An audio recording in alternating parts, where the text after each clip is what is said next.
All right, welcome back, everyone. In the Margins March, here we go.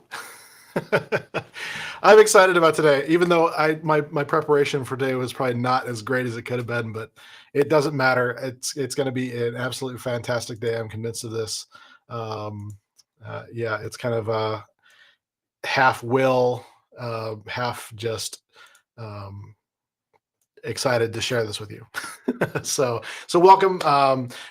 Once again, my name is DJ Eshelman. Glad to be here with you on this. Well, today I guess is Wednesday, right? Yeah. Who said that I had to look? Pretty soon I'll be actually one of the next sessions coming up here. We'll be going over some of the things I use to manage my calendar and whatnot. But nonetheless, I wanted to uh, yeah, go over this with you today. So anyway, in fact, I just realized I need to fake it out here and actually just do a thing in the background here while I talk and vamp. That I need to pull this up in a different window and be smarter about these kind of things. Yay! um, there we go. Okay, so there's a video I want to show you today, and so I wanted to get that ready for you here and see if there's a smarter way to do this. Actually, I think there are, but yeah, nonetheless, here we go. So today we're going to be talking about what some people may have heard the term SMART goals, SMART. We're actually going to be talking about smarter goals, and specifically, we're going to use the same system that Michael Hyatt uses. He's a virtual mentor of mine, I guess you could say. Interestingly enough, we live in the same town, not far from each other at all, but just one of those things where it's never been kind of in the makings in the last 6 years for us to 5 years or so that we've actually met in person. So it is what it is, right? It just kind of happens sometimes that you have these connections that are virtual that you sometimes interact with. But Michael obviously is a pretty busy guy, and so I just haven't had the opportunity yet to make it happen. But one of these days. But anyway, his systems work for me, and so I wanted to share them. Just like last time, we went over the Covey method of the kind of a matrix of how to organize tasks and how to go about your day. This is a similar kind of a thoughtful system as far as how to kind of interrogate a little bit those goals we have, whatever the tasks we have, all these things that are coming up in our lives. We want to actually do a little bit of um, proactive work and make sure that we're actually all on the same page, kind of thing. And the smarter system, is a way to do that for yourself. In other words, you are um, taking a proactive look at your goal setting and saying, how can I improve this? And so that's actually the first thing I wanted to say to you is that when it comes to setting goals, it is very important that you realize that it's not about getting it right, it's about getting it done. So sometimes we can get so hung up on the process or lack thereof. Either way, it's pendulum swings both ways. I can words good. But anyway, the point is that sometimes we get too caught up in the process. We're not doing it right, whatever, when all we really should be doing is just getting it done and optimizing another time. Or sometimes we'll just think that, it's no point in doing it well. We'll just, do it however we can, and that never gets done. So there's a happy medium here, and that's what I'm going to be showing you today is how to find that. Now, specifically, as you know, I am really focusing this particular series, even though these lessons can be applied to pretty much everybody. I am actually very much focused on the people of IT at this point, and that is where I'm coming from in this regards. Is that we want to have that goal in mind, so or that kind of a focus in mind, I should say. Whew, man, maybe I just need to take a minute and express some gratitude for being here today. It's one of the things where I literally just got off of other calls, and so it is sometimes interesting how your brain works, where it doesn't always shift context as rapidly as we think it will, which is a good lesson to learn. Really, is that sometimes we do need to be very specific about giving ourselves time in between things, so you actually have the time to focus. In this particular case, it is my fault. I actually was not cognizant of the time. I wasn't watching. On my calendar, I had set the boundary. In my mind, I just kept working.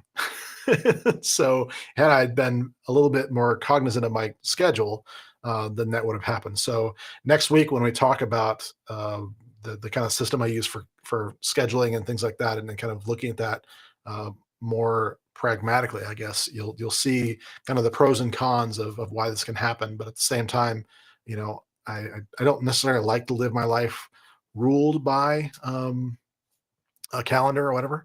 But at the same time, it can be very important to be cognizant of that. So, um, in any case, I wanted to kind of go over some review time with you, and that sort of thing. So basically, what we've been talking about with the goals in terms of, especially with people of IT, especially, but it works for everybody, is that we really want to have a why, have a reason why you're doing things, and latch onto that. That will become incredibly important in today's workshops. So very important to have good reasons why you're doing things that resonate with you personally. Otherwise, well, you'll see here in a few moments why, if you don't have those things really solidified in your life, it's going to be really hard to set goals that actually matter and are actually achievable. And so that's kind of, yeah. Uh, no need for a spoiler. You're going to see it soon enough. So that's just letting you know if you need to go back and review that. But in the nutshell, it really is that we need to care enough about everything we're after. Otherwise, you know what? It's just not going to happen. So if we are just allowing ourselves to be a victim and just not have any sense of control in our lives, well, that's really hard for me to do anything with. I hope I can inspire a difference there. I hope I can inspire some sort of different thinking in that regards. But ultimately, it's up to you. Either you care about improving your life or you don't. Either you care about improving your career or you don't. So ultimately, that why is up to you. And then last time we talked about kind of taking control of the present to rule the future, and we talked about how we can put our day to day into several buckets or a quadrant, and kind of be able to look at that more pragmatically and take control of that, and try and do everything we can to get into more that quadrant 2 area, and do more tasks that way, and not feel bad about the other quadrants necessarily, but just do efforts that actually kind of lead us toward those important but non-urgent things in our lives.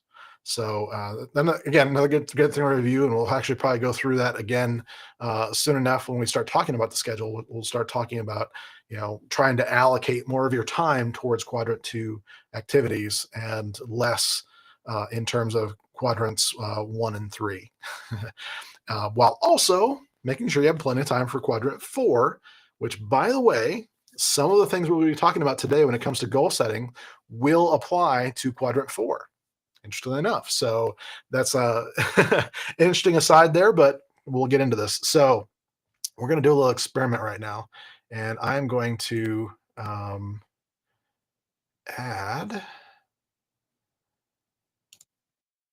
if I can figure this out. Here we go. So this is a video that was put together. I didn't do this. This is not my video. I can't figure out a way to attribute this properly. So what I'm going to do here is I'm going to play this, but I'm going to also give it a cool little soundtrack, and we'll see if this all works together. And this is me doing a live experiment, and you're welcome. Okay, here we go.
All right. So obviously it started playing something else and I didn't want it to, but that's okay.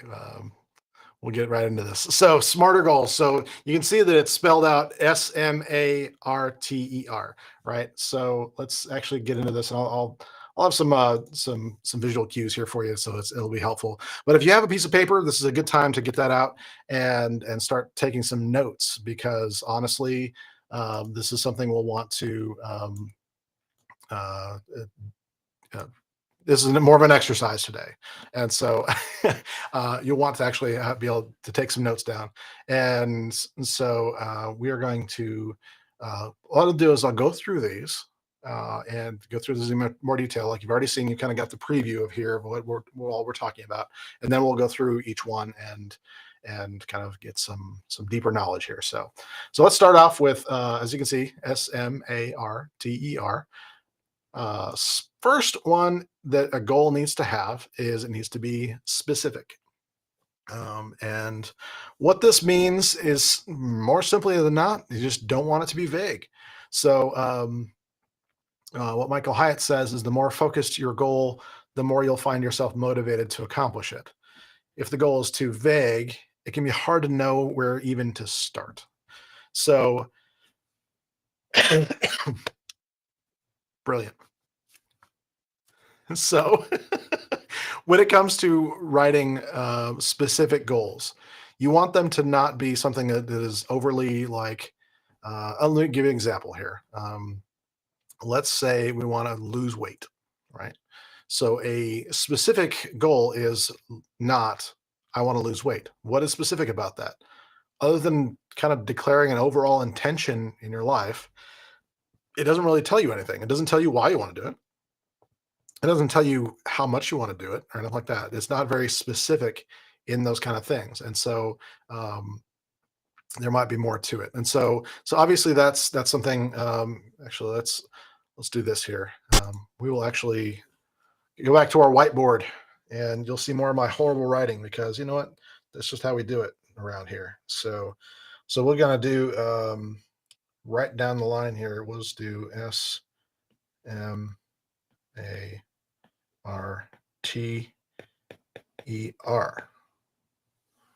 So specific.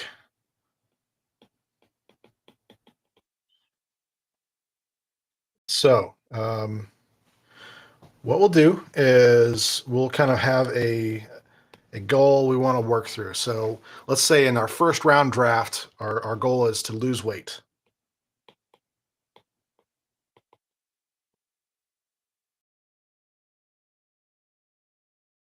Um, or we'll use another example in a more professional setting to where I've been mentioning that I want to launch a course, right?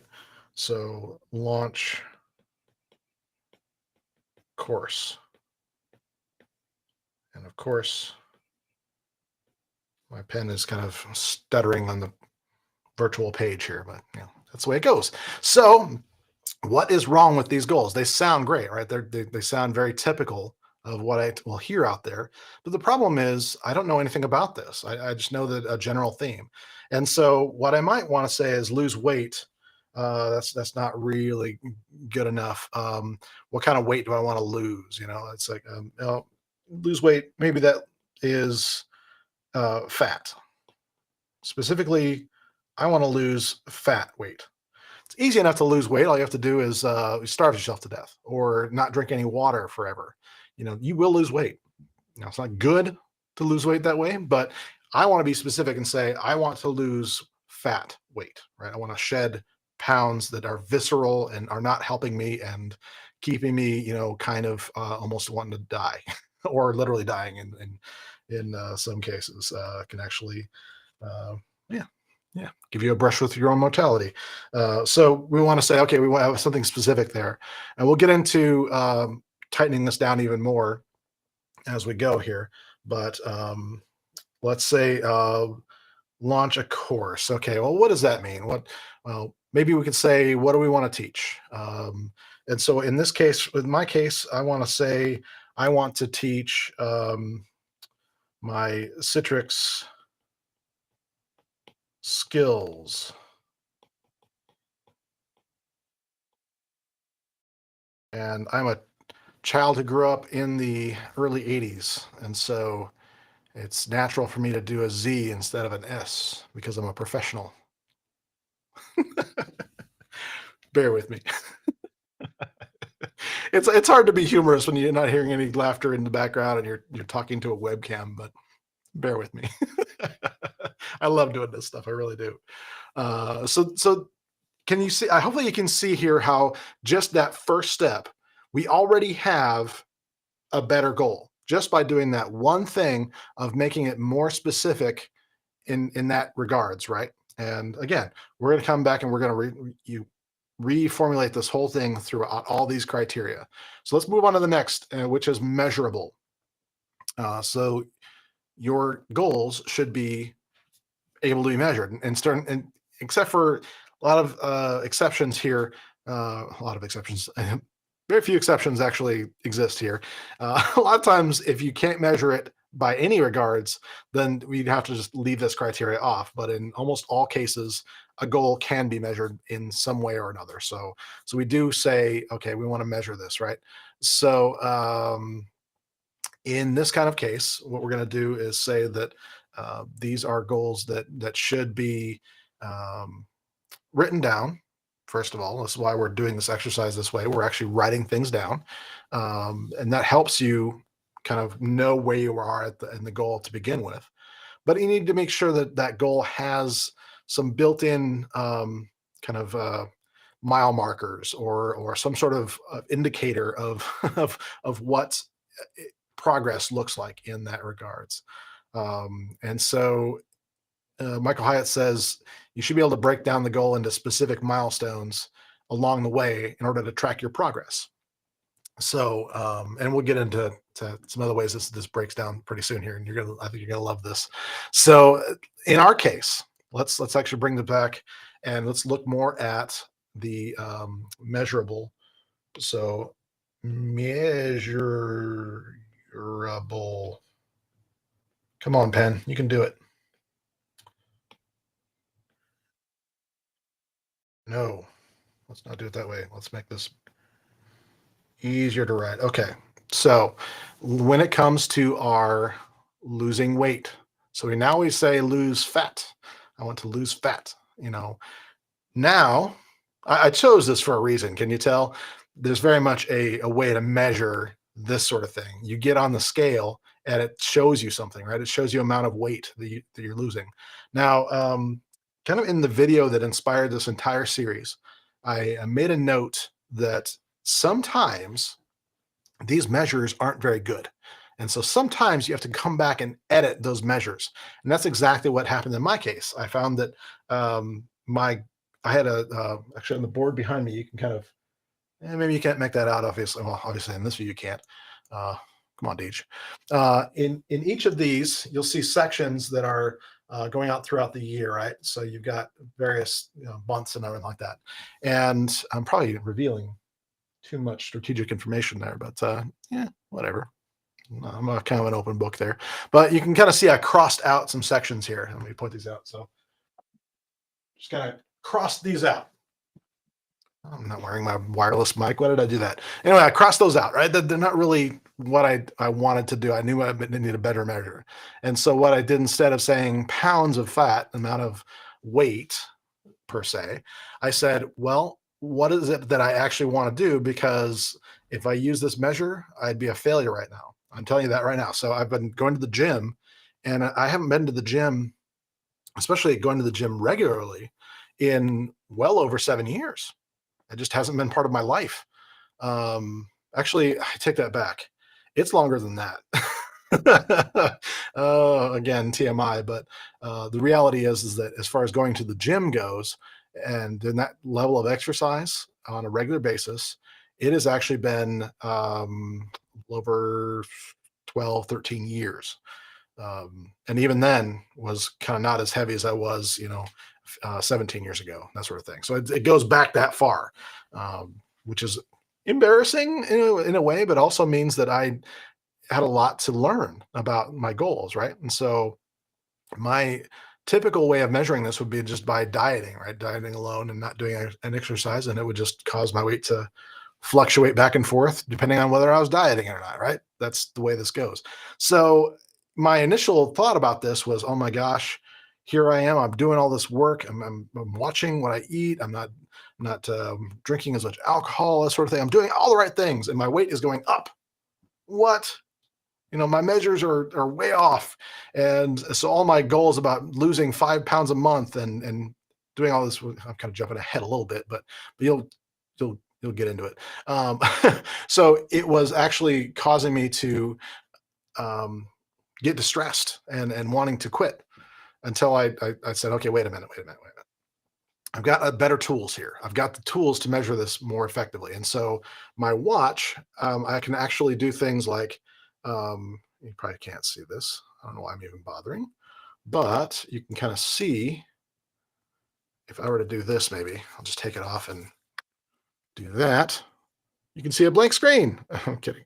So you can actually see that this has the ability to do a measure of the metrics I actually care about the most, right? So it will actually, I can get on the scale at the same time every day, make it consistent, and measure my body composition. And so it's not only saying, well, how much do I weigh? It's saying, okay, well, how much muscle mass do you have, and how much fat mass do you have, and all these other metrics that are involved in this. And what I was able to see from that is that I actually am building muscle mass because, hey, spoiler alert, if you don't go to the gym, you're probably not going to build much muscle mass unless you've got something else in your life that's really more than just, sitting on a chair for most of the pandemic. So I needed to get a better goal of that. So what I said was, okay, it really is about losing fat. So let's get more specific about that. And then let's also measure that. So what I said is, what I want to do is lose, um, let's say overall, my goal is to lose about, and I'm going to just be kind of a little bit vague here, and say that I was saying my goal is about 30 pounds of visceral fat. So it's a measure. It's something that I can say, okay, I want to shed off that much of that specific measure of weight. And so I'm getting much more close to measuring that. Let's take the course example. So for the course, um, in fact, I probably should have just color coded these differently, shouldn't I? So we'll just make black uh, our new red. So our citric skills course, right? So that's what we're wanting to do. So how do I measure that particular one? Well, there's a bunch of things I can use for this.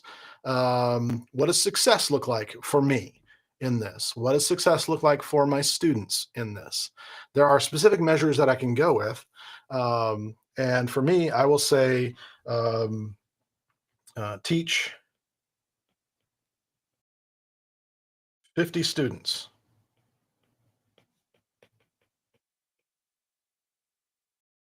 In truth, my goal is obviously much bigger than that, but we'll get to why this is important to be kind of more streamlined with this very shortly.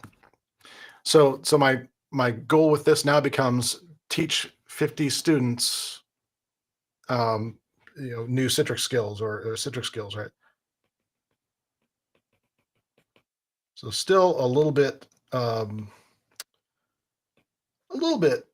vague, but we're going to get into some other measures that are going to work here um, for that. And I, I really think you're going to like this. I really hope so. So that's measurable, right? So next, we are going to get into the next section, which is to be actionable. Now, there's a couple things to note here. One is that actionable. It's a not just that you're going to do something. It's that you're going to use that language. You're going to use action-oriented language, and this is a nuance that I actually do find it a little bit difficult at times, right? So there's some things about this that sometimes it's simple, sometimes it's not. And sometimes making these words actionable can be kind of rough. So again, let's go back to what Michael Hyatt says, and it says make your goals actionable. Use action verbs to ensure that your goals define what it is you're going to do. This type of goal prompt it will prompt you into action. It'll also help you throughout the year to stay motivated. If you're doing like a yearly goal kind of thing, which is kind of context of this initial framework, um, having it actionable actually helps in that regards. So, do, do, do, do, sorry, Eric is on LinkedIn saying he has to go to the gym uh, fairly soon, and I'm kind of right there with you. That's one of my goals after this will be to jump right to the gym as well because I know I have a busy evening doing some other tasks, so it'll be important to get that into the play here. So actionable. Let's put that up here. So again, we're getting some challenge here. So when it comes to the losing weight, how can we make losing weight actionable? Well, there's a couple different ways we can do this. We can actually literally say, change the word lose to shed. Shed. Do you see how much more actionable that is? We're saying, okay, we are not just losing weight, we are shedding it. We're taking action upon it. So we say shed 30 pounds of visceral fat. So that's one way to do that is just to simply have an orientation towards that. Um, you might also start putting in part of your strategy here. Um, and you can say with diet changes and exercise. Again, you're probably already thinking to yourself, self, you think DJ is going to say anything about being specific about the kinds of dietary changes and exercise that we should be doing for this? And his answer is very yes.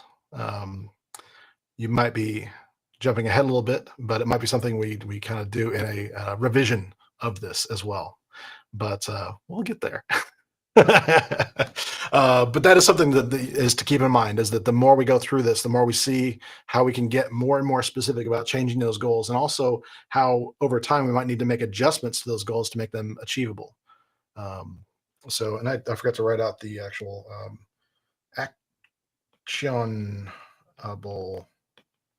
Now, in the original SMART system that kind of came out in the 70s, or I think it came out in the 70s. I probably am attributing that poorly. Actionable was, I believe, achievable or something like that, to where there were goals that were achievable. So that's valid. All right. So, whoa, sorry.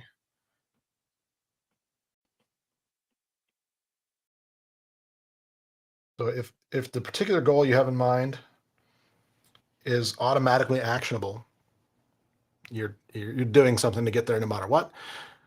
But what you need it to be is achievable, then by all means, make that an adjustment in your mind, right? Make that part of your strategy to say, um, I want to make this achievable as a goal, which is actually why I go into the next bit with this with our course example, because that makes it some difference there as far as actionable. There's a lot of things about this whole process that become very, very important to nail down, as far as like how it's going to be done, that sort of thing. But what I have to do is say, is that goal really achievable? And this is where it gets kind of into a territory with the next letter. We'll get into in a moment here. But at the same time, it becomes a um, oh boy, what can I teach students in a practical sense? You know, what can I teach them in my experiences and that sort of thing?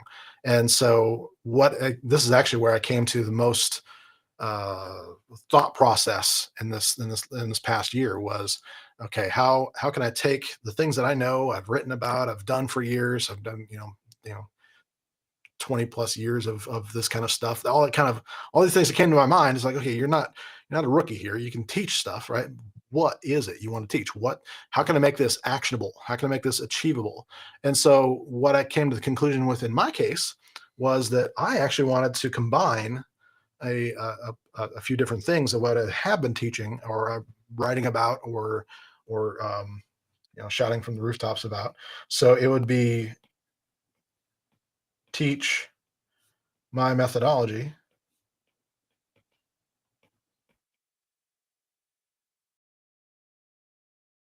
to, and this is where the achievement comes in, um, create confidence in Citrix. That was the initial goal that I had.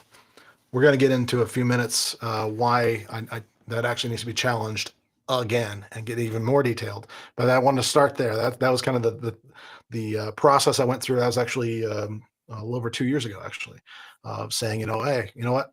I've got all this stuff that I know how to do.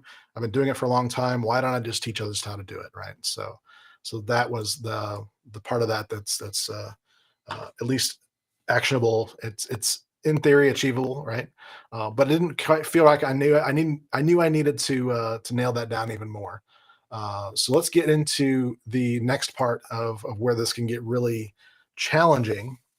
And again, I think the original definition of smarter might have left this off or done it differently. And you know what? I don't care because I think that this next letter of smarter, the R, risky, is actually one of the more important things for a lot of us, especially in information technology, to actually get nailed out. And that is because sometimes we play it safe. We get a basic set of goals.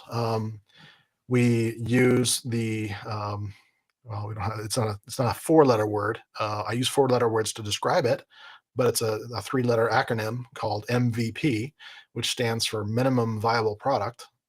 Um, it's something I really don't like. I'm done with this as far as it goes. As far as like there might be a minimum viable, but a lot of times that's not risky enough. It's not challenging enough. A lot of people will say, well, DJ, that's not realistic, which I believe actually was the the original um, smarter framework. Is that goal realistic? Um, which I thought was redundant, but also I don't like it. It's like, why would you do it? This comes back to what I was saying at the beginning, where it's like, if you're not connected with why you're doing something, then that will not be done that way. So let me give you an example from the Citrix world. Actually, I'll just be specific to that. So if you have a goal to deploy desktops for a group of users, okay, that's easy. Have it done tomorrow. But if you want them to actually have something that they want to use and be excited about, or at least not mad at you about, then that's going to take some more risks, right? You're going to have to actually take the risk of actually talking to them. You have to take the risk of actually, determining, are we going to be able to do this properly and not have consequences, that sort of thing. These are risks that you take in information technology. Same thing in life, really. I mean, there's a lot of things that I do that are risk taking all the time. Not always ideal, but sometimes you just have to in order to challenge yourself. If your goals aren't risky enough, you may just have that minimum viable product if you have a product at all. If we don't care enough to take a risk on something, odds are good we're going to just push that off for something that we actually do care about, even if that other thing actually involves some risks, and sometimes even substantial risks. I'm definitely guilty of this in my life. I I will very much. Well, I'll give you an example from literally this week. Doing a live broadcast and doing all this kind of stuff live with minimal preparation, is kind of doing it off the cuff of my head. That's pretty risky, right? Well, I could have just said no, I don't want to do it. I'll just maybe consider doing it another day. Um, I've got some other work to do. I'll just do that. So, but the other reality is that the other work I have to do right now, it's not really filling me with a lot of sense of adventure. It's just regurgitation kind of work, or just, sit there, click next. Those sort of things doesn't really excite me at all. But this does. You got to see me actually getting a little red in the face. I'm just excited to be here. It's also slightly warmer in here, but that's okay. So, but anyway, the point is that we want this to be something you are taking risks with. You don't want to play it safe. That's just not really what we want to do in our lives. People who play it safe get passed over. People that play it safe are more likely to be laid off. I don't want you to be those people. I want you to be people that actually are willing to take risks. Now, I'm not saying be reckless. You'll notice that R does not stand for reckless. It says risky because it wants to be something that's significant. Um, let's go back to Michael Hyatt on this. Actually, it's a pretty awesome. It says I challenge you to write your goals as like this for the next year, to make them ones that will stretch and challenge you. If you set goals that you can achieve, you aren't always forcing yourselves to rise to the challenge. And that's why, just to go back, as far as the last letter, that's why I think he took out achievable and made it actionable, is because it doesn't really fit with the spirit of risky, not risque, risky, and not whiskey, risky. All right. So how can we make our goals a little risky here? So, for example, I might say, well, DJ, if we're talking about over the course of a year, is losing 30 pounds of fat really all that risky? You know, um, Especially given where your measures are at right now. You got like 90 of those things to play with. I mean, obviously you're going to have some, but is 30 really all that risky? Is that this playing it safe?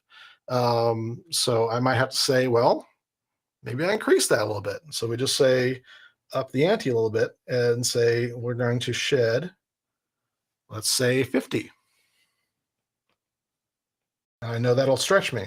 Just thinking about it actually, um, kind of makes me almost a little queasy. It's like, can I really lose, 50 pounds of visceral fat? Uh, do I actually have that much to shed? The answer is yes. I always do my videos from this far up, for that reason. There's a lot down here. I look like I'm about 8 months along. Uh, just it's, whatever. It's just the way my body is. I just kind of tend to put all the weight there. So it is something where, taking that risk of saying, okay, I know it's going to be a lot more effort. I know it's going to take a lot more focus, but that's something you can do with that. So, and then you say with challenging exercise, maybe to say a keyword to say, you know what, do more than you think you can. So embrace that fully, and embrace your why with that. And that's how to do some risks. Now, um, when it comes to the course, what if I said that, oh, you know what? I think that just the general concept of here's some lessons is not really good enough. What if I said, take, don't work, or dedicate yourself to, I'm kind of giving you some behind the scenes here that doesn't play into this necessarily, but it's just a general thought that I had of saying, okay, well, what if I did this for 12 weeks and made this a actual spread out over time, um, enough time for to really absorb what I'm teaching. So 12 weeks of classes. Now that doesn't sound risky, does it? Here's the thing. During those 12 weeks of courses, I will have, little or no consulting income. Ah, so now we have a different kind of risk. It's not just a risk of getting it completed, and it's not a risk of what it looks like. It's a risk of, this has to work, or kind of a thing, where I will actually not be making another income during that time. It also, makes that, so other things about that goal need to be remeasured as well. Like, how much do I need to make to do that? How much would I need to charge for this course to be able to do that? Obviously, I can't do it for free if I'm taking away my ability to make income, right? So there's some things where I can say, am I willing to? Do I care about this goal enough to make it that risky? The answer, by the way, is yes. It makes me nervous even just saying it, especially because I actually want to get to the process of launching a beta for this course next month. But I know that's what it's going to take to make an impact and to actually meet my goals of teaching at least 50 students this year. What I know about advancing their careers in Citrix and being confident in it, and we'll get even tighter in with that as we go along here, as you'll see that I've kind of been working through that process. But the thing is, it is a risky venture, right? So yeah, that's making sense. And again, I think what we'll end up doing is several reviews of this. Again, this is not something where this is a do it once and forget it kind of thing. I'm actually going to be challenging you to look at these goals at a minimum once a quarter, but at ideal, looking at these goals every single week and saying, do I need to make adjustments in my strategy here? What do we need to make some changes based on these criteria?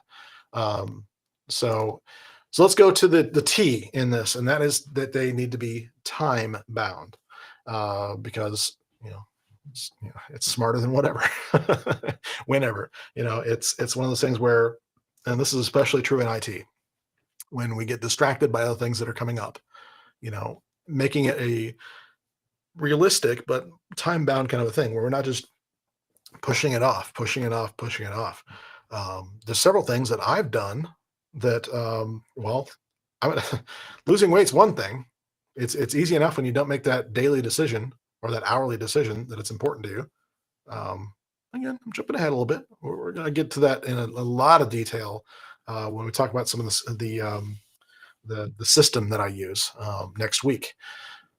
But when it comes down to it, if you don't have a time frame to complete the goal, and then also have time frames within that goal, then it becomes very, very difficult to say you will achieve it. That's just the reality of the situation. Another thing Michael says is, what gets scheduled gets done, and that was the thing that we kind of had in. Actually, we're going to do that next week again. We're going to go more through that, some of the scheduling aspects of that. But what gets scheduled gets done. So time bound means the most successful goals are those with a sense of urgency. How you can ensure that wow, how can you ensure your goals will trigger that response throughout the year? You need to time key your goals with either a deadline, a frequency, or a time trigger. So there are a couple different ways to do this, and it kind of depends on the kind of goal that we're dealing with. Some goals will not have a completion timeline. Sometimes you will have goals that are activity bound. In other words, you want to do them on a certain frequency. So I'll give you an example. So actually, we'll do this time bound.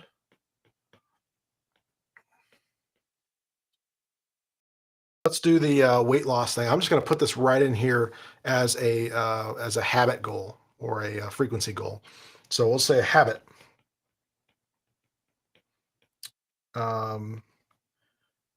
Let's say I'm just going to use some other measures here, just because we want to kind of do this right. So let's say that I want to get to the point where I can say I can do 50 minutes on the treadmill at level 6. I'm throwing out numbers here.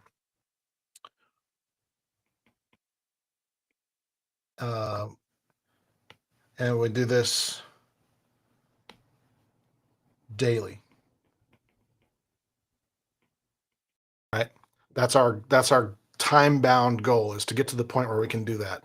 Now, when it comes to that, I might also set a deadline for this. And this is actually one of the things we're going to talk about quite a lot here, because it's very friendly in our professional lives to have deadlines for things, right? So, but I want to reach this goal of having this habit formed by a certain day. So I'm going to say by um, March 30th. And if you're outside of the US, this is how we do things. We say the month and the day. Even though I literally didn't say it like that, but that's okay. We're very confusing as a people.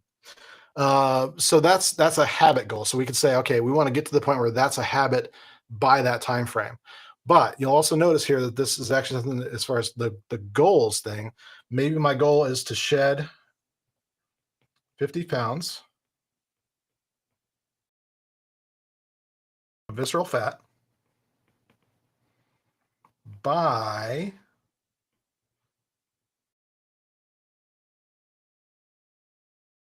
August 15th. Odd day, right? Why would I think that? So I don't like setting goals that are the end of the year. That doesn't make a lot of sense. We tend to obliterate ourselves if we try and push through all of like a December. It doesn't make any sense. But also for me, I'm hoping that my wife and I can get away for our anniversary this year, and it's also a significant birthday for her this year. So I want to just have this. If I can get the point where, yeah, you know what, trip to the beach wouldn't feel so embarrassing, or whatever that looks like. I can say I want to do this thing that I'm doing by this time frame, so that I'm able to do a couple things. One, challenge myself, and two, I want to be able to divide the the points of this, and this is what we'll get into in, I believe, the next one, is how to actually start dividing this up into chunks that make sense. And so by making things time bound, we can say, okay, well, if I don't want to do this by August, what do I have to do each time? So, I've got, let's say, for example, one, two, three, four, five, six, seven. Great, seven. Good job, Deej. Let's just say and well, it's actually March. So let's just say that that would actually look more like 10 or 8, or some number of months, right? So we can divide it by those number of months. Okay, so how much would I need to do each month to meet that goal? So that's one way to do it. So you can say, you know what, if I can lose 5 pounds of visceral fat every month, then I've achieved that, right? In reviewing that, you might find that, it's going to take some time to get to the point where your body is actually doing that. And so you might say, well, for the first 3 months, my goal is to lose like 3 pounds of visceral fat every month. And then from there, you start ramping it up. So you might even get into that level of detail with that as you go along. But the point here is to actually have points along the pathway here that you can divide up and make those into smaller achievable chunks, which is another part of making it time bound, is to say, okay, I might have an overall time frame, but how can I separate this into smaller achievable things along the way that can actually um, feed into that? And so that's like a good example of that. And I think there's a lot of, again, this is something where this comes up all the time, especially if you work in any kind of development or anything like that. There's oftentimes deadlines, quarterly releases, those kind of things, to where you need to be aware of this and the ability to set these goals proactively and say, yeah, I want to do this, but here's what I'm going to do. I'm going to make this into smaller chunks, so I can actually do this. So in terms of our course, like, what would I have to say about, doing the course within that time frame, right? I've already defined a time frame of doing the course, but what about preparing for it? How much would I need to do? So maybe I just say dedicate X amount of time to be ready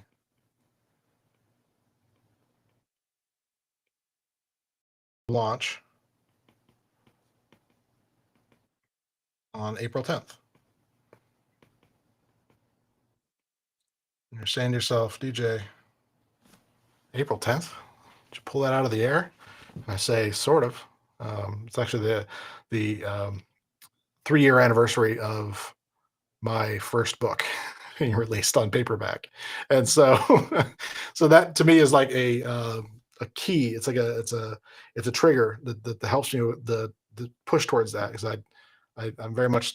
I guess I'm just one of those people that are kind of like that. I like anniversaries and things like that. So if there's some sort of significant thing you can key into, like before an event or by an event or that aligns with, I don't want to be still working on this by this time. Those kind of things make sense, right?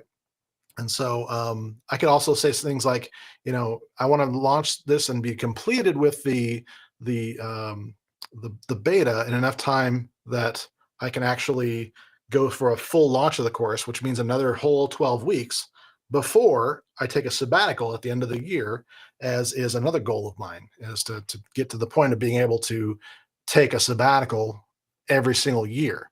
And then what I'm doing from that is expanding the time frame of that. So this year, for example, my goal is to expand from last year where I took a month long sabbatical. My goal is to actually do everything I can to make that so that from the Thanksgiving Day here in the U.S. clear to a little past New Year's Day, I'm on a sabbatical. I'm not available for activities. I've kind of negotiated that time away.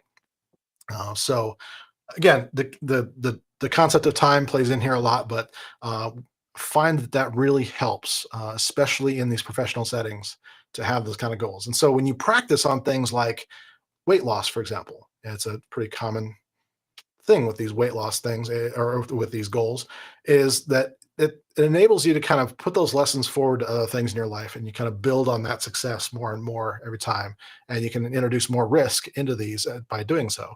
But I mean, when you're first starting out, maybe your goal is to lose 2 pounds this year. I don't know.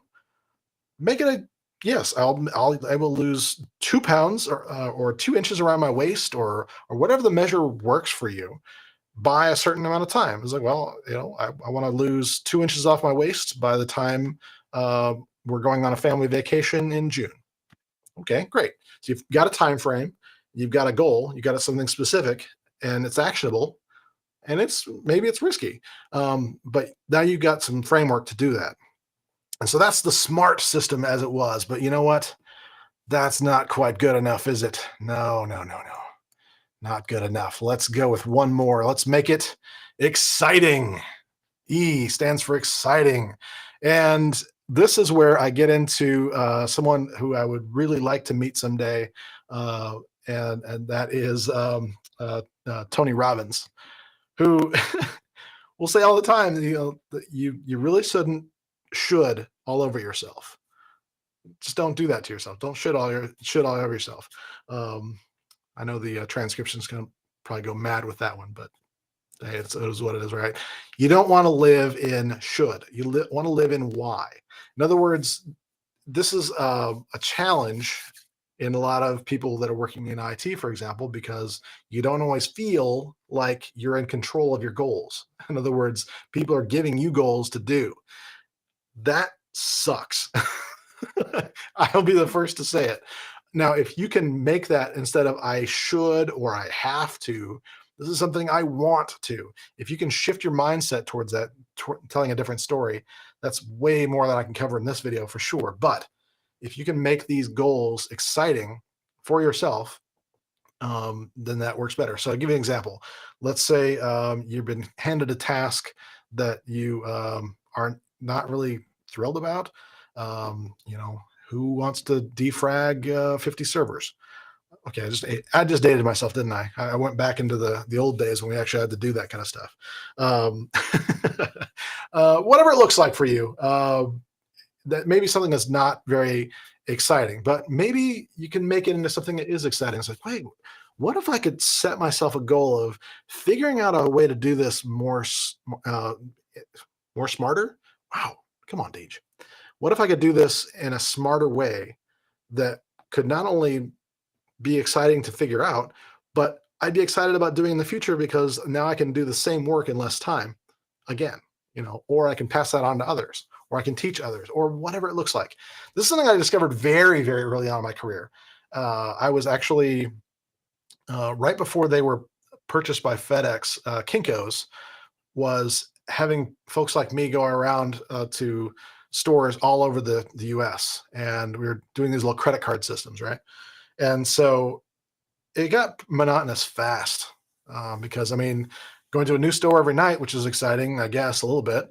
But I'm also doing all my work very late at night. So that was exciting in a different kind of way, as in a terrifying, I'm in Atlanta and I'm going to die kind of way. Happy birthday to me. Yeah, that was my birthday in 2001, by the way. Yay. Anyway, the point is that there were some things that I could do, I found, to make things more efficient.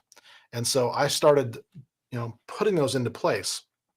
And what ended up happening was I started sharing that with the other teams, then eventually started sharing that with my manager at the time, the kind of the project manager.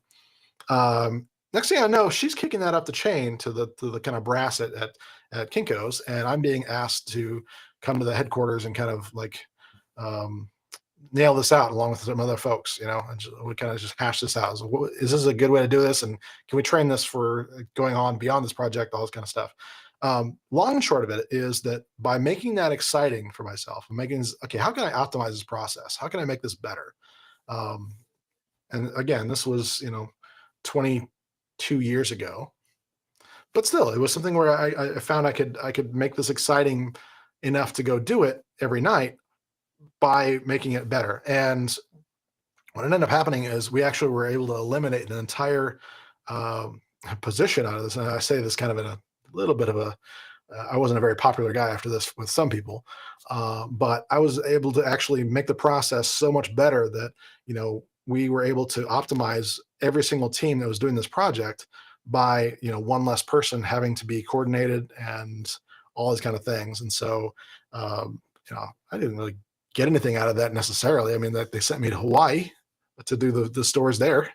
It was great. But I mean, honestly, it's like beyond that. I don't think there's really any specific reward for me that to that do that. But the reward of making it exciting was enough for me. Of that actually kind of put things into my career moving forward. That it became exciting for me to even optimize things. And so, finding that level of excitement, regardless of what that looks like, it can just be something like, you know what, I'm going to learn something from this. I'm going to make it a point to just not do this or whatever. I'm going to make it an effort to retain something useful out of this for the next time or whatever that looks like for you.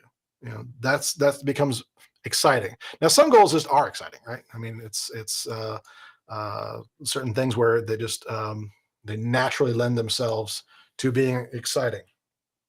And I will let you fill in the blanks with that. Oh,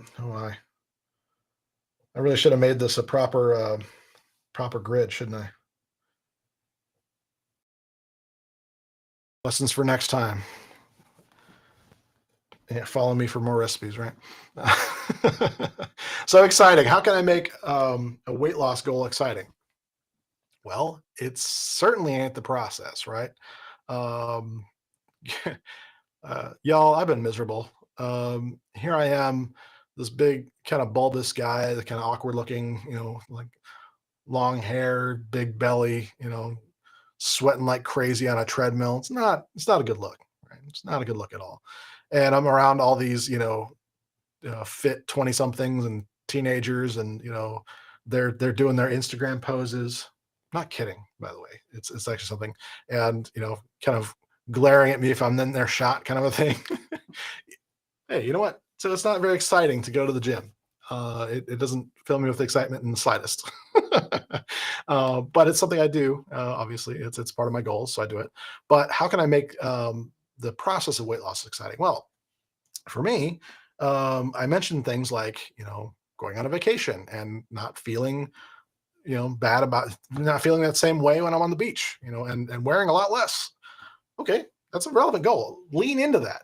If that's what makes it exciting for you, lean into that. Don't worry about it being vain. Don't worry about it being self-serving. Guess what? a lot of the best things that have been achieved in this planet were essentially self-serving in nature in some way. You cannot really truly do good works. I mean, it's like a biblical concept, right? He's like, there's no righteousness. There's no one who's righteous. You know, that's not the way this works. You know, you can't make yourself perfect.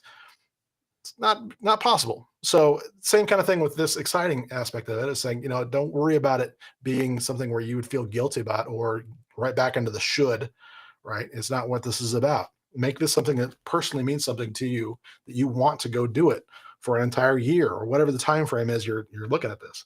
So for me, this is kind of funny that I did a lot of introspection on this, and here's what I found.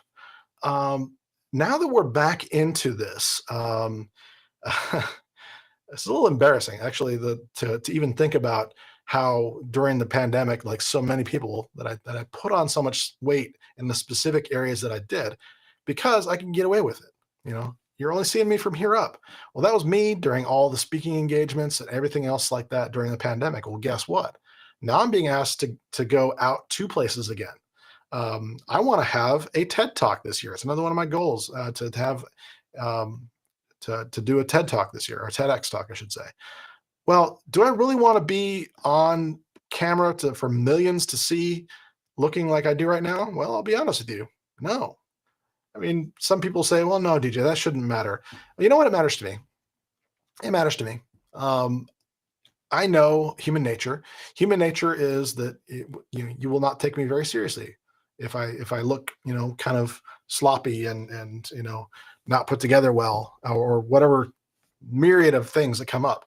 But more importantly is that I don't want to feel that way. And so it excites me to think about being on stage,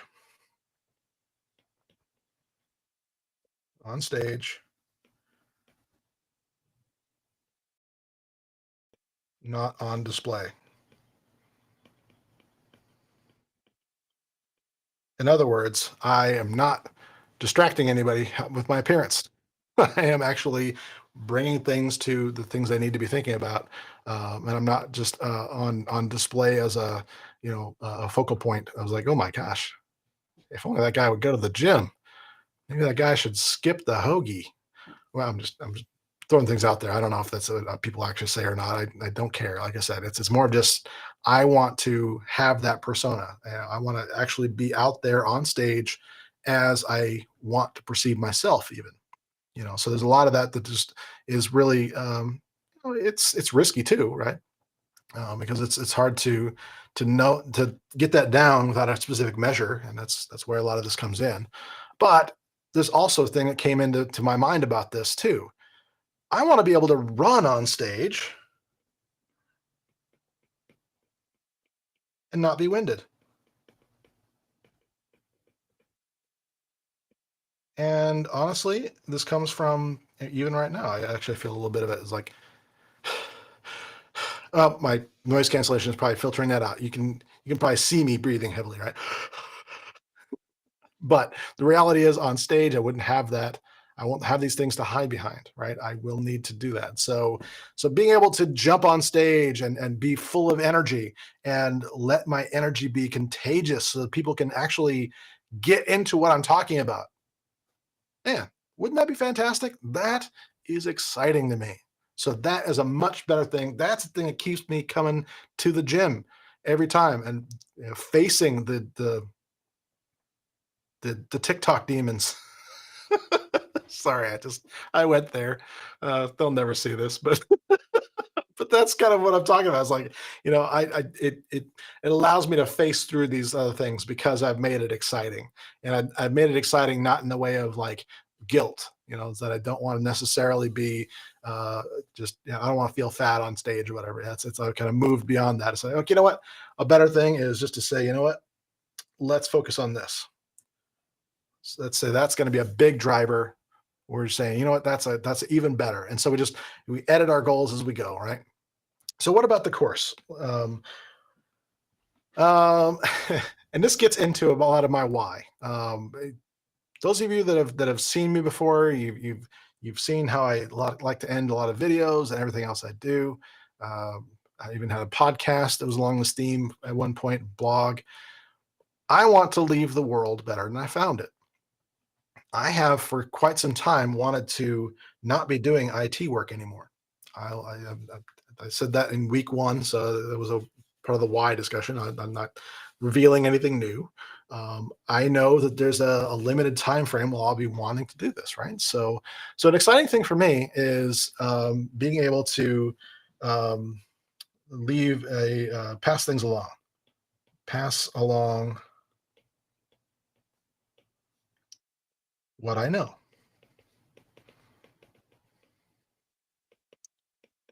And I'm just going to abbreviate this. So it says leave it. Um,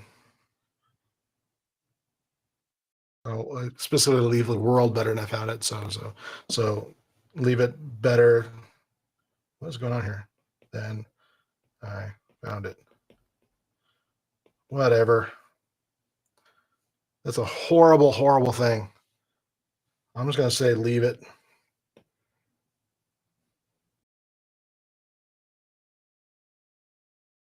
BTYFI. Better than I found it. That's better.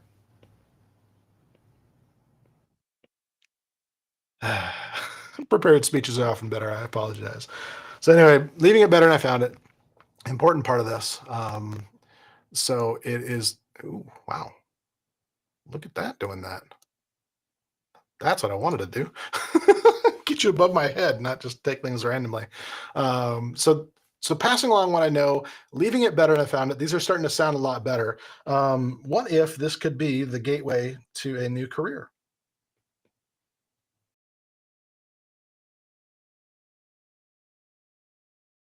What if this could unlock new lifestyle?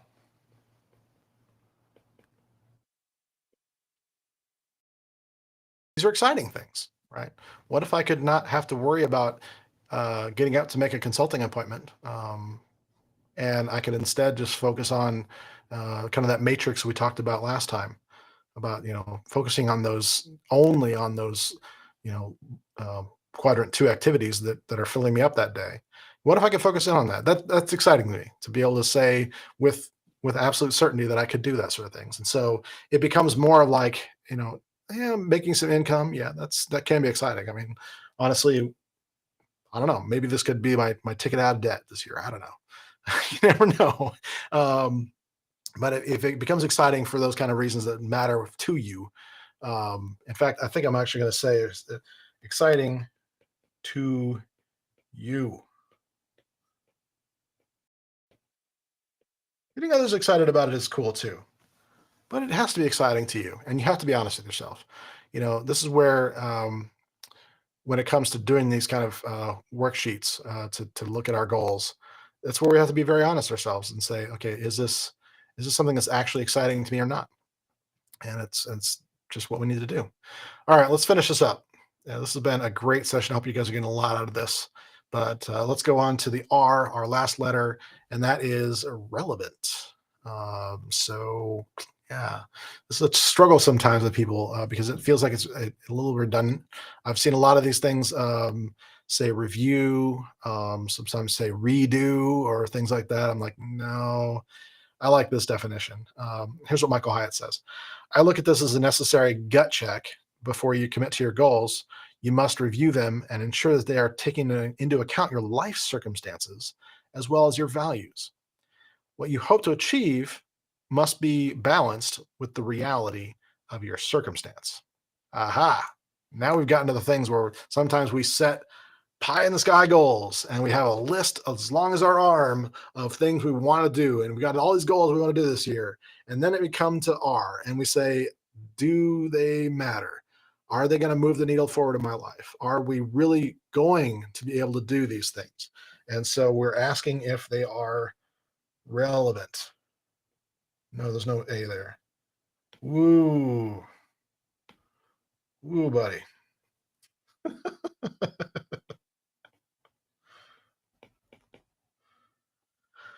Oh my goodness. It's one of those days, folks. Yes, indeed. So, are they relevant? So, this can be tough sometimes, especially when they're things you really are either passionate about, or if you are having goals that really do fall into the should category, if they're being assigned to you, sometimes they are very relevant because, hey, you know what, your job is to do these things, right? So that can be a challenge at times. But the thing to make this important to you, obviously, to make it exciting, but also to make it relevant, may also mean changing how you view the goal as far as how it's executed. What I mean by that is sometimes I'm given goals that are part of a team. And so I say, am I responsible for doing this or am I responsible for it having been done? Do you see the distinction there? Am I responsible for the one being to do this, or am I responsible to make sure it's done? In other words, can I delegate certain things?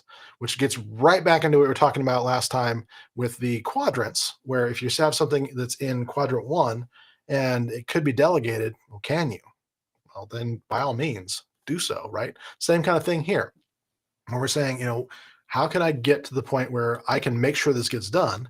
I can be living in my skill set, but maybe I'm not the only one working on it. How can I recruit others to my cause, so to speak? And so you're making it relevant to you in that way. Now, other things might just be relevant to the world, I guess you could say. In other words, is it consistent with your values, as we were saying? So, is this a goal that actually matters not only to you, but it matters beyond you? Now, this is the funny thing. I was like, let's talk about the weight loss thing. Is the weight loss goal relevant to me? Yes. Is it relevant to the world? Well, in some cases, yes, because I do say, I don't want it to be a distraction. So if I feel it's a distraction and it's leading people away from, taking the content seriously, well, then yeah, that's something where I want to make sure that I'm making it relevant in that regards. But maybe there are just other things that I need to make it relevant for, like in terms of my values. Do I feel we must be skinny as a people? No, no. That would be awfully hypocritical of me to say that sort of thing, right? Um, and I also don't want to make them just impressive for the sake of being impressive. It's like, look at me, I lost 75 pounds on the Deej program. I don't want to do that either, right? So, even if it's true, even if it ends up being, yeah, okay, I was able to achieve this, but I don't want it to be something where I'm, braggadocious about it. That's not really relevant. That's just impressive. Okay, great. What are you doing? What are you doing next year? Is usually the response to those sort of things. You want to make it so that it's a lasting kind of a thing, right? But also that it fits into your life circumstance as well. To give you an example, someone like me, actually, let's get right into this. I have high blood pressure, right? It's something I'm working through. In fact, I've got an appointment tomorrow to go uh, deal with more of this kind of stuff. Right? So it's actually something I'm finding a little bit scary when it comes to really pushing myself at the gym because I don't want to end up in the hospital again. Yeah, long story, but basically, I don't want to make it so that I'm working so hard and so excited about my goals that it actually is dangerous. That's not acceptable. And so there has to be a point where I say, okay, how does this fit within my actual life circumstances as well? You know, now again, I do want you to go back to the other R here, and I want you to take risks. I don't want you to say, well, my life circumstances is that I'm a woman, so that women can't achieve that. They don't do that. Throw that out the window, please. Please. We need you. Please throw that out. Those kind of things just don't they're not relevant. They're just, more of that why isn't fully connected there. So it's not relevant in that way. It's more of just a circumstantial thing that's not appropriate. So it might be a life circumstance that you have a certain thing that's true of you, but it doesn't mean you have to throw your goals out because of it. It just means you might have to make adjustments to get there, right? I have into foot in mouth territory, but it's just how I feel, right? So it is one of those things where it's like I don't deal with excuses all that well these days. I used to live in them a lot, and there's points I tell of my story that like I used to. Well, there's a point where I was literally living out of my car, and I was living out of my car because of excuses. I was waiting for things to happen to me instead of waiting to do things. Um, it's long story, obviously, and I don't want to go into that today. But life circumstances didn't have to be what defined me in that case, and it doesn't have to be what defines you either. Maybe write that down. Life circumstances don't have to be what defines you. Your goals can, though. You can be defined by your achieving of goals. That can be something that you can make part of um, your value system. Is I'm somebody who sets goals that I can and will achieve. And that can be part of your value system. Not saying it has to be, saying it can be. In the weight, I can't say I'll lose 100 pounds of visceral fat. You know why? 'Cause I don't have 100 pounds of visceral fat. And so saying uh, as a goal, it wouldn't be realistic. Now, do I have 100 pounds to lose or shed? Yeah, probably. Yeah, in fact, as a matter of fact, my high school weight is for people that use that as a measure. When I said, "Oh my gosh, I'm getting too heavy," that was uh, over 100 pounds ago. So, in terms of like weight, I could say lose 100 pounds of weight. Even that would be not realistic, but also not smart. I don't think that would be necessarily healthy for someone of my age. Uh, you know, yeah, yeah.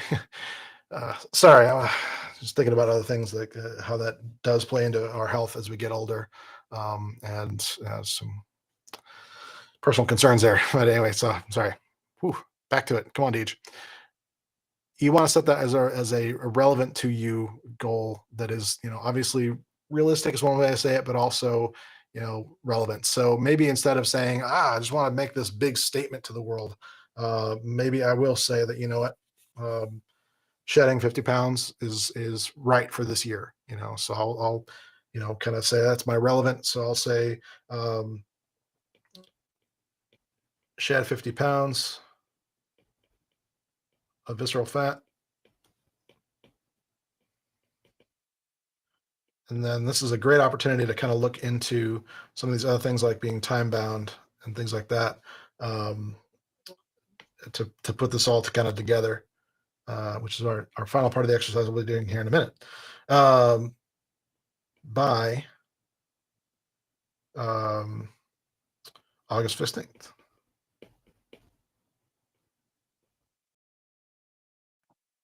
And that's how I'd write that out. Now I might have some additional thoughts about that, about why that's relevant for me, and why that fits. I might have some research that I've done that says, what, the amount of visceral fat for somebody who is my height and build is X. Um, that's why, by the way, these aren't exactly exact numbers. I'm throwing these out there, but there might be some things like that where you just very much get it very keyed in, and it might look like more like here, for example, it might look like shed 43 pounds.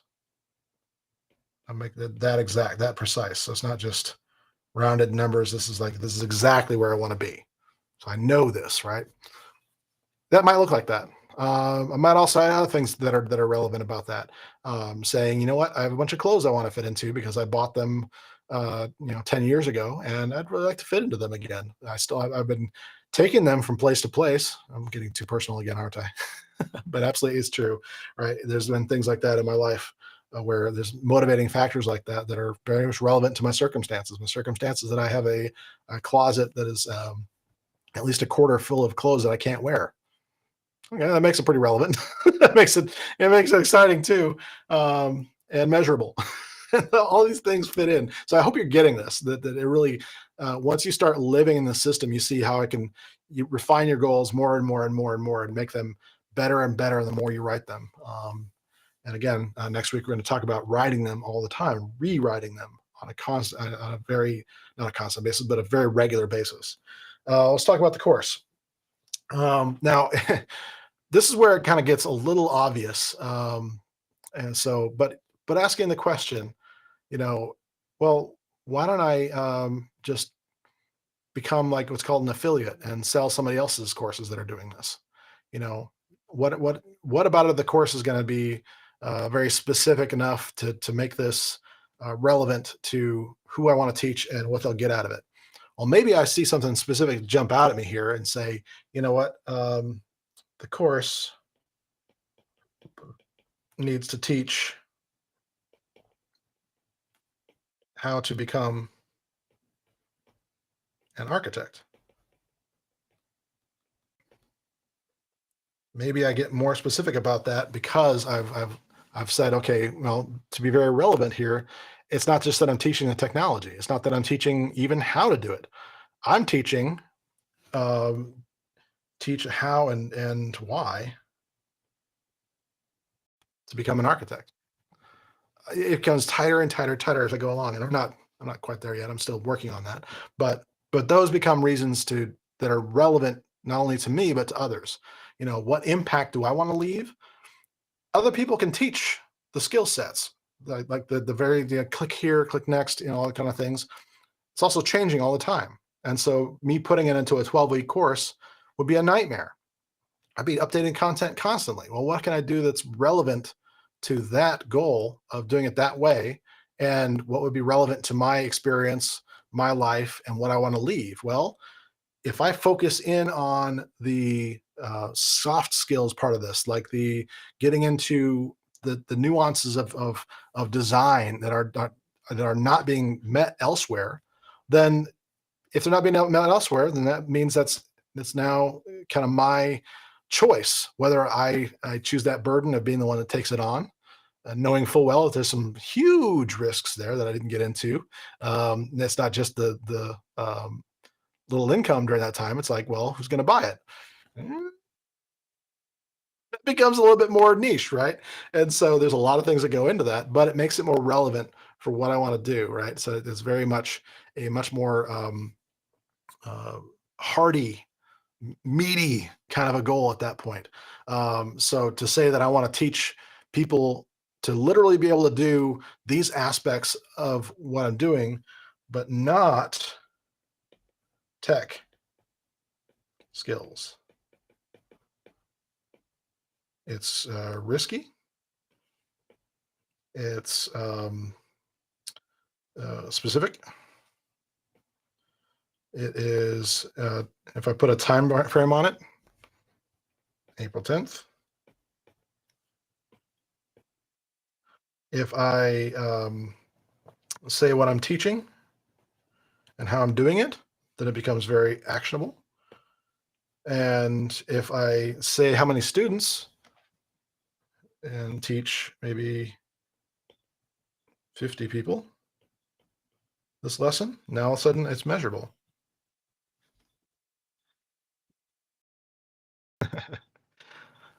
What do you say we put some theme music on and let us work on this a little bit more, huh? Let's see, what's a good selection for today? Let's see. Let's go with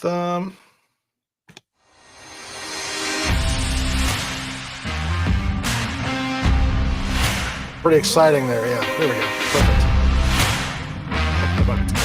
Anyway, regardless, look, I want you to get into this. I want you to really understand that this all flows together, right? So these two work side by side. So all the things that we're doing in our lives to make this day-to-day decision, these goals fit right into it. Right? These way of doing things fit right into what we want to accomplish here. It makes it very much a pattern of, look, I am prioritizing this over this because of this. You start to be able to be empowered for that. And honestly, the notion here is that, it really becomes viable. So my challenge to you is, and we're going to get into this next week, like I said, but my challenge to you is to take a piece of paper and start writing this out. For every single goal you have this year, every goal you want to make, always do this framework with it and reiterate time and time again. How can I make this a tighter and tighter and tighter goal that is specific, measurable, actionable, risky, time-bound, exciting, and relevant? Just all the relevant up on the screen here, but yeah. Put it on a little banner here, so make sure you follow me on LinkedIn. It's important. But so here's the thing. I want you to do this, and what I'm hoping to do at the end of all this is have some little live gathering kind of thing, and kind of go over these with people, do some impromptu coaching, all these kind of things to help out with this. But honestly, it's about doing the work, right? It's about making sure we get out there and do this. So let me switch gears a little bit here and say, okay, do you have any? I've not been following the chat here. Hi, my friend Matt. Awesome. Matt says, love the addition of risky. In my opinion, that adds an element of excitement to an otherwise boring SMART goal. Yes, indeed. It helps bridge the perceived gap from the BHAG or big, hairy, audacious goal or stretch goals. Stretch goals is not something we talked about in this, but I absolutely believe that they're necessary. They're part of that risky part for sure, where you're just saying, okay, what more can you do? Is my goal to lose 10 pounds? Like, yeah, we can do that in a year, right? Maybe I stretch that a little bit. Or maybe I just make it say that, you know what, I'll achieve this by this time, and then I'll stretch even further. That's where it's at. So it's very relevant. Also says, yeah, sorry, I just put up the wrong one. Sorry, Matt. Should have put the revised copy up. Oh, that's me, right? Absolutely. Let's see, so let's do this here. Anyway, so that is today's lesson, I guess, broadcast, whatever. But honestly, yeah, it's exciting, right? To get into this stuff. I hope it's exciting for you. I don't want this to be something that is me banging you over the head with this, because the honest truth is, I get asked this question all the time. It's like, DJ, how did you write 2 books? How did you get them published and still be a busy consultant, right? I get asked that question every now and then. And the reality is that, it is very much a question of, I set some goals to do it. And my first goals were not very good. My first goal is to write a book. I've got it. You can't see it here, but it's on a Post-it note that hangs on my door. One of these wall-sized Post-it notes like this one. It hangs on my door over here, kind of to remind me that it's what happens when I don't set smarter goals. They end up being not achieved goals. And so yeah, it's one of those things where you absolutely want to make this something that's integrated into your life, not just for lightweight reasons, but for reasons that matter to you. That's where that exciting part really comes in, but also the relevant part. So the reality is, like when it comes to writing books, for example, I sat on a book for several years. I didn't get it done. Why? A lot of reasons. One, I was afraid. Another, I didn't really know if people wanted it. I still don't know if people wanted it. But that didn't matter, because the honest truth was that it mattered to me that it got done. It mattered to me that it was not just achieved, but that it was out there for people. That I wrote something that was mattering to people. There's a lot of things about this that really kind of fill me back up again when I'm feeling kind of empty. Just this week, somebody that I was doing some consulting work for put it together in their head. It's like, wait a minute, I just realized that I read your book and I didn't realize I was talking to you. How cool is that? That I was removed from the equation. Only the impact of reading the book was there. So that was kind of fun for me. I was like, it sounds weird to say it that way, but that's the honest truth, is that I was feeling a sense of pride and accomplishment. Well, that wouldn't have happened if I wouldn't have set these goals for myself and said, okay, how can I do this year? How can I make this a thing that I do? In fact, then I looked at it and said, why not make this risky? Why not say 2 books in 1 year? And you know what? I did that too. So I did 2 books in 2020, which is stupid. Don't do that. It's because I did it. But here's the thing. There were some measurable aspects of that. The way I did it, it made it so I can learn the process of doing it again. And will I publish another book? Absolutely. In fact, my initial goal for this year, when I first started out, was to publish another book. By, I believe, May was my time frame that I originally chose to do the next book. In evaluating these goals and saying, okay, is this relevant? Is it relevant for me to publish this book this year? Given my life circumstances, the where I'm at financially, where all these kind of things, is taking that particular time and the risk to do that properly, is this something I want to do? The answer was no. The answer was I really need to focus in on specific things this year, and so that's why I rewrote these goals. So that's an example. So it can be done. It can be done. You just have to be willing to put yourself out there a little bit more and kind of have that attitude of, even if it's just normal day-to-day activities, how can I use this to leave the world a little better than we found it? All right. I hope you got something great out of today. I hope there's something that really stuck with you. I actually, I'm going to stick around for a little bit longer. I think we've got another meeting that I don't think I need to be in. So if you have any questions, maybe we'll give us another few minutes to put those out. Just put them in the chat. It should do a all of the various networks that I'm streaming to right now should all aggregate the questions. If not, I'll try to look at them over and maybe include those questions in a future episode. So if you have any questions, I'll give that just a moment. I know there's a delay to catch up from what I'm saying and when people are typing and then hitting the enter. It's usually about 30 to 45 seconds. But anyway, that's the rub for today. So I hope you guys have had a great day and that this is something that is you can put in action because next week we're going to let the rubber hit the road, so to speak. We're going to put this into action in a big, big way. And so the more you can do work-wise with this, getting this nailed down, the more successful you'll be next week when we go into the other parts of this. And what we're going to be talking about specifically next week actually is getting into the margins. Like the theme of this whole thing was in the margins March. That's how we're going to teach it next week. We're going to show you how that we can put major things in the margins of our life. Sounds weird, but you know what? That's exactly what I've learned how to do, and that's exactly what I'm going to teach you next week. Awesome, guys. It's great to be with you today, and I hope you have a wonderful rest of your week. Until next time,